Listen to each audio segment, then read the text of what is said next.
सर्वांना नमस्कार. मी कांचन सुनील मून आपल्यापुढे अस्तित्व तिचे या प्रातिनिधिक काव्यसंग्रहातील कविता आपल्यापुढे सादर करणार आहे. जागतिक महिला दिनानिमित्त 2025 मध्ये ज्या कवयित्रींनी जागतिक महिला दिनानिमित्त काव्यस्पर्धेत सहभागी घेतले होते त्या सर्वांच्या कविता या पुस्तकामध्ये आहेत आणि त्यातील एक एक पुष्प मी आपल्यापुढे सादर करणार आहे. सर्वात प्रथम क्रमांकाची कविता विजय यशवंत सातपुते सर यांची आहे आणि ती कविता मी आपल्यापुढे आज सादर करणार आहे.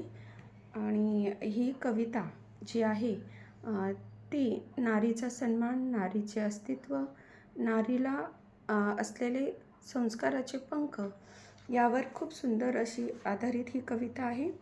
आणि या कवितेमध्ये सरांनी नारीविषयीच्या ज्या सृजनाचे महत्त्व आहे त्याचप्रमाणे आदिशक्तीचे महत्त्व आहे, तसेच तिच्याकडे पाहण्याचा दृष्टिकोन कसा हवा आणि त्यामुळे तुम्हाला काय लाभणार आहे हे देखील यामध्ये सांगितलेले आहे.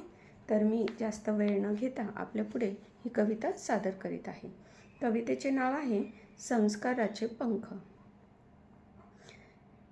तिचे जाणवे अस्तित्व, तिचे जाणवे अस्तित्व उभे राही जेव्हा घर, तिचे जाणवे अस्तित्व उभे राही जेव्हा घर, आहे तुझ्या अस्तित्वात नारी शक्तीचा वावर, आहे तुझ्या अस्तित्वात नारी शक्तीचा वावर.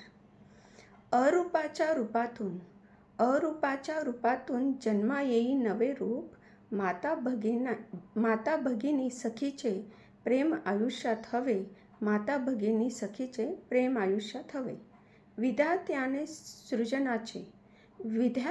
सृजनाचे दिले तिला वरदान, झाला तिथेच सुदैवी नारी शक्तीचा सन्मान, झाला तिथेच सुदैवी नारी शक्तीचा सन्मान. नारी नाही भोगवस्तू, नारी आहे आदिशक्ती, नारी नाही भोगवस्तू, नारी आहे आदिशक्ती. तिच्या अस्तित्वातच आहे घर संसार आसक्ती, तिच्या अस्तित्वात आहे घर संसार आसक्ती. दृष्टिकोन हवा नेक तिच्याकडे पाहण्याचा, दृष्टिकोन हवा नेक तिच्याकडे पाहण्याचा, तिच्यामुळे प्राप्त हक्क नरपदी राहण्याचा, तिच्यामुळे प्राप्त हक्क नरपदी राहण्याचा.